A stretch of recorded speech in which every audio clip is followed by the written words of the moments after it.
여러분들이 이제 2024년도에는 제가 여러분들에게 이 복음이라는 주제를 가지고 계속 설교를 할 거예요. 여러분들이 기억을 하실는지 모르겠는데 2022년도에 제가 처음 왔을 때 여러분들에게 처음 설교했던 게 무엇이었냐면 사랑이 무엇냐고 질문을 했어요. 사랑이 뭐예요? 우리 그때 당시 있었던 사람이 우리 강장로님이 계신 것 같아. 강신훈 장로님, 사랑이 뭡니까? 네, 이제 어떤 분들이 사랑이 뭐냐라고 물어보면은 눈물의 씨앗이다라고 얘기를 그렇게 많이 하셔서 그때 막 웃었던 기억이 나는데 제가 여러분들에게 이렇게 말씀했어요. 사랑이 무엇냐고 물으신다면 하나님이라고 말하겠어요. 여러분 이걸 가지고 제가 1년 동안 설교했어요. 반년이죠. 여러분들 사랑이 곧 하나님이라고 배웠어요. 그리고 나서 제가 작년 동안에는 영성이 무엇인가에 대해서 여러분들에게 알려드렸어요. 영성이 무엇냐고 물으신다면 영성은 또 뭐예요? 이제는 많이 기억하시네요. 영성은 관계라고 말했어요.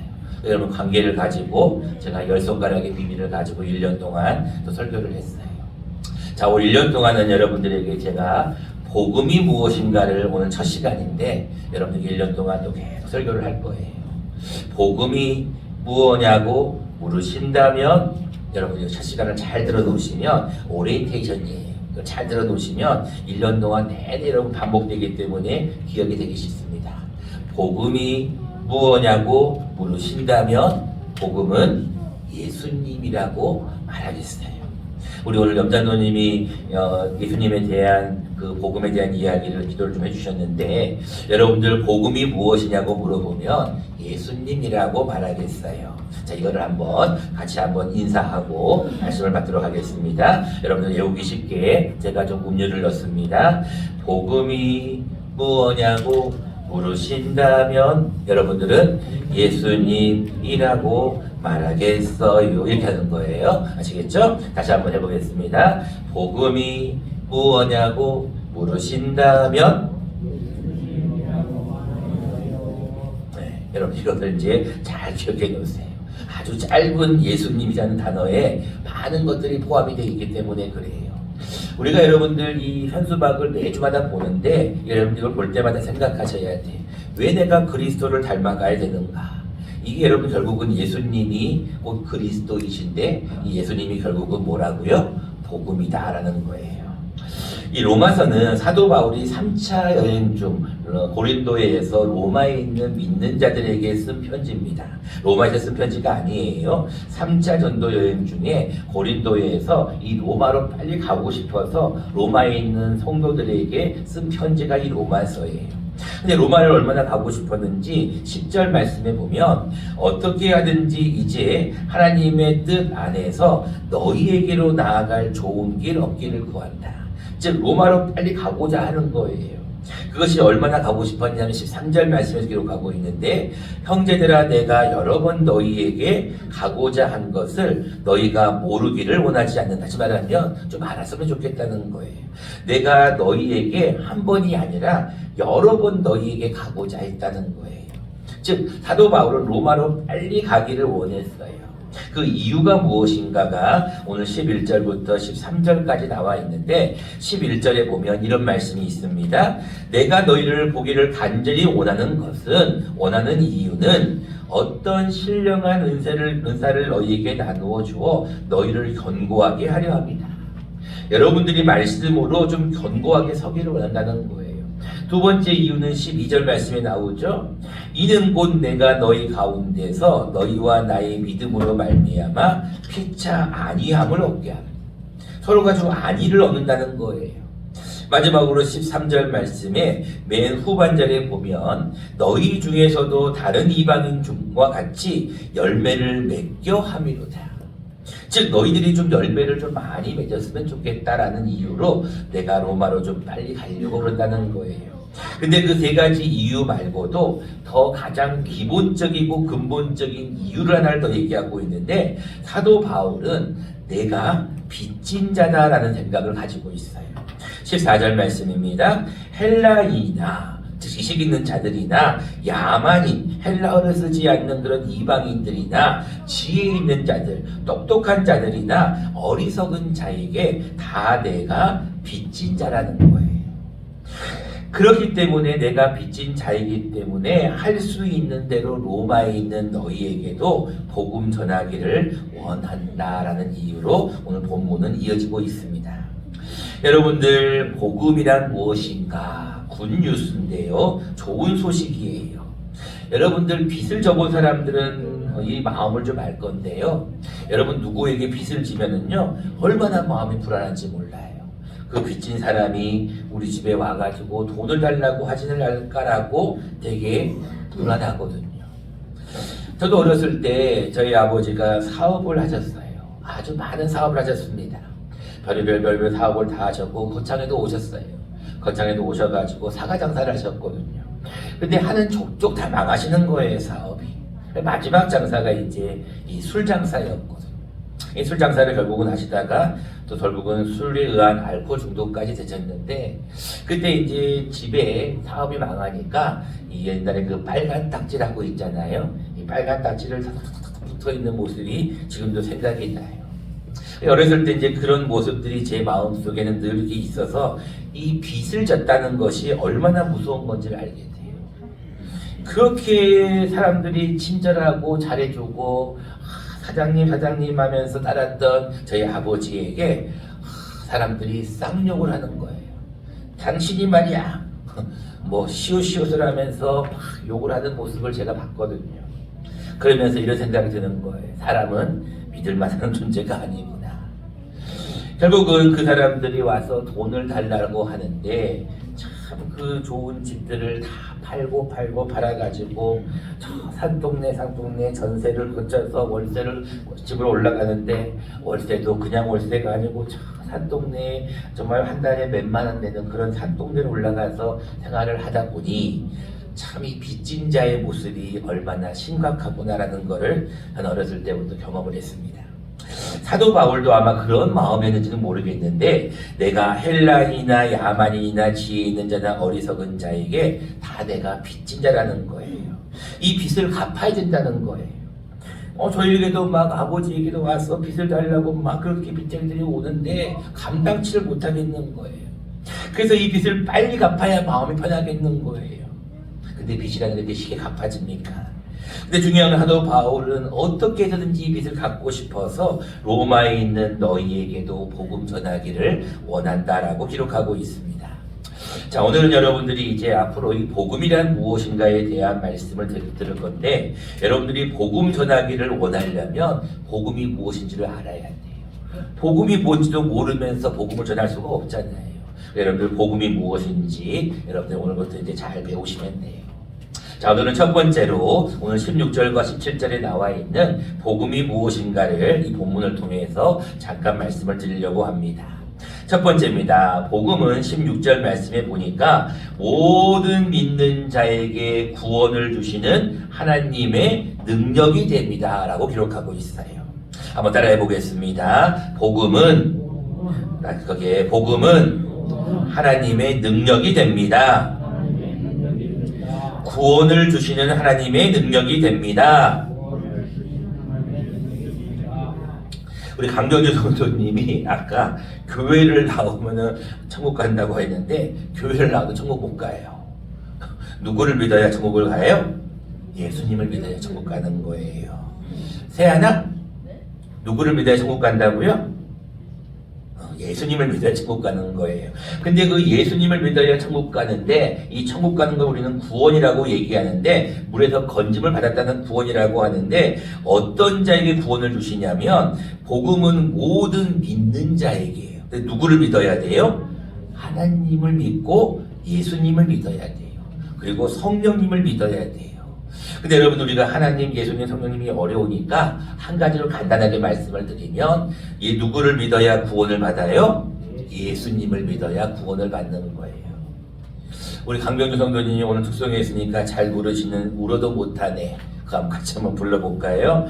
울어도 못하네, 눈물 많이 흘려도 죄를 없이 못하고 죄를 씻지 못하니 울어도 못하. 그 다음에 후렴이에요. 십자가에 달려서 예수 고난 당한. 그 다음에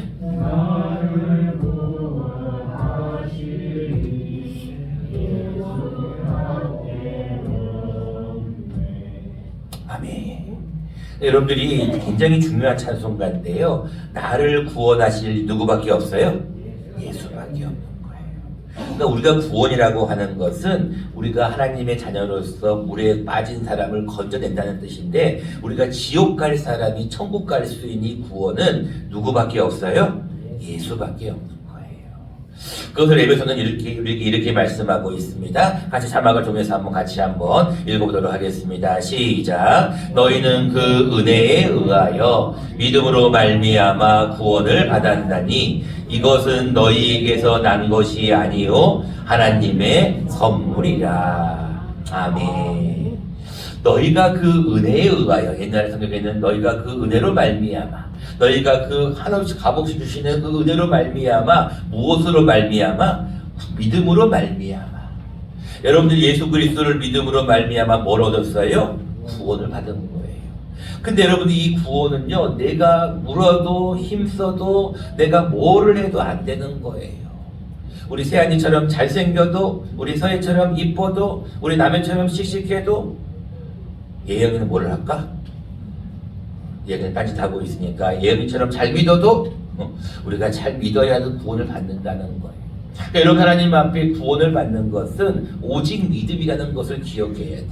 근데 중요한 건 누구를 믿어야 된다고요? 예수님을 믿어야 한다는 거예요. 자, 두 번째입니다. 복음에 대한 말씀이 정의가 되어 있는데 17절 말씀입니다. 복음은 구원을 주신다는 능력이 되고, 또 한 가지 17절에는 복음에는 하나님의 의가 나타난다라고 기록하고 있어요. 여러분, 말이 조금 어려울 수 있어요. 복음에는 하나님의 의가 나타난다. 이 의라는 것은 여러분들 하나님의 의, 하나님의 옳음, 하나님의 통치, 하나님의 공의, 하나님의 어떤 행함이 나타난다는 거예요. 그래서 거기에서 믿음으로 믿음에 이르게 하는데, 하나님의 의가 도대체 무엇인가? 여러분들이 복음을 들을 때는요, 아주 간단합니다. 복음은 뭐라고 그랬어요? 예수님이라고 했어요. 근데 여러분, 예수님을 가만히 생각을 한번 해보세요. 예수님이요, 우리는 하나님이라고 고백을 하는데 안 믿는 사람들은 예수님을 뭐라고 얘기하냐면, 2000년 전에 저 유대 베들레헴에서 태어났던 하나의 역사적인 인물로 생각해요. 예수님이 어디서 태어났어요? 베들레헴의 마구간에서 태어났어요. 야, 얼마나 낮은 사람이면 사람이 아니라 마구간에 태어날 수가 있을까? 예수님은 집이 있었어요? 없었어요? 집이 없었어요. 여우도 굴이 있고 공중에 나는 새에도 자기의 보금자리가 있는데 인자는 머리 둘 곳이 없다 그랬단 말이에요. 예수님은 집도 없었어요. 근데 예수님은 삶을 가만히 보면 결혼을 했어요? 안 했어요? 안 했어요. 예수님은 재산이 있었어요? 없었어요? 없었어요. 부동산이 있었어요? 없었어요? 없었어요. 예수님은 그의 마지막 죽음을 보니까 그가 사람들이 그냥 죽는 나이가 들어서 돌아가신 게 아니었어요. 젊은 33세의 나이로 십자가에 못 박혀 죽으셨어요. 그리고 그는 무덤이 없어서 다른 사람이 준비해 놓은 그 무덤에 대신 잠깐 들어가서 장례를 치렀어요. 여러분들, 예수님의 삶은 우리가 볼 때 흠모할 만한 게 없어요. 존경할 만한 게 없어요. 예수님 우리가 존경해야지. 공자나 맹자나 석가모니처럼 성인이구나, 우리가 그를 따라야겠구나, 이게 아니었어요. 예수님은 오셔가지고요, 가르치셨고요, 고치셨고요, 복음을 전파하시는 사명을 했어요. 근데 예수님의 삶은 가만히 보면 어느 것 하나도 우리가 본받을 만한 게 별로 없는 것 같아요. 그런데 성경은 뭐라고 말씀하고 있냐면, 그를 지극히 높여 모든 이름 위에 뛰어난 이름을 그에게 주셨어요. 그는 근본 하나님의 본체시나 하나님과 동등됨을 취할 것으로 여기지 아니하셨어요. 오히려 자기를 비워 종의 형체를 가지셨어요. 그런데 그 낮아지신 그 예수님을 하나님이 높여 들어쓰셔서 모든 이름 위에 뛰어난 이름을 주셔서 땅에 있는 자나 땅 아래에 있는 자나 땅 위에 있는 모든 자들이 그 이름 앞에 무릎을 꿇게 하신 거예요. 이게 하나님의 의예요. 우리가 생각할 때는 아이고 예수님의 삶이 도대체 뭐라고, 예수님의 삶이 도대체 무엇이라고 우리가 그를 믿어야 되나라고 하는데, 예수님의 삶은 아무것도 아닌 것 같았지만 그 낮아짐이, 그 겸손함이 우리가 예수님을 본받아야 될 하나님의 의라는 거예요. 그래서 우리가 성경은 뭐라고 하냐면 율법 외에 하나님의 의를 이렇게 설명하고 있습니다. 로마서 3장 말씀인데 같이 한번 자막을 통해서 읽어보겠습니다. 시작. 이제는 율법 외에 하나님의 한 의가 나타났으니 율법과 선지자들에게 증거를 받은 것이라. 곧 예수 그리스도를 믿음으로 말미암아. 그러니까 여러분들, 하나님의 의는 뭐냐면 그 전에 있던 모든 율법, 선지자들이 말했던 그것과는 달리 하나의 의가 있는데, 그 의는 예수 그리스도가 하나님의 의라는 거예요. 그래서 오늘 본문 17절에 나와 있는 복음에는 하나님의 의가 나타난다는 이 하나님의 의는 결국은 예수 그리스도를 의미하는 거예요. 여러분들이 예수 그리스도를 정확하게 알면 여러분들은 복음을 이미 여러분 마음속에 가지고 있는 거예요. 근데 이제 문제는 뭐냐면 이 16절 말씀에 나와 있는 말씀. 내가 이 복음을 부끄러워한다, 부끄러워하지 아니한다? 부끄러워하지 아니하는 거예요. 여러분들 복음을 좀 전하라 그러면은 여러분들 부끄러워가지고 입이 떨어지지 않는 사람들이 있어요. 뭘 말해야 될지 모르는 사람이 있어요. 아까 여러분 찬송가 495장 혹시 기억나세요? 이거 혹시 거둘 자가 없는 이때에 누가 가서 거둘까? 그 후렴 보내보면요, 보내주소서 보내주소서, 그 다음 뭐라고 나와 있어요? 뭐가 내 입술에 닿니? 재단 숯불이.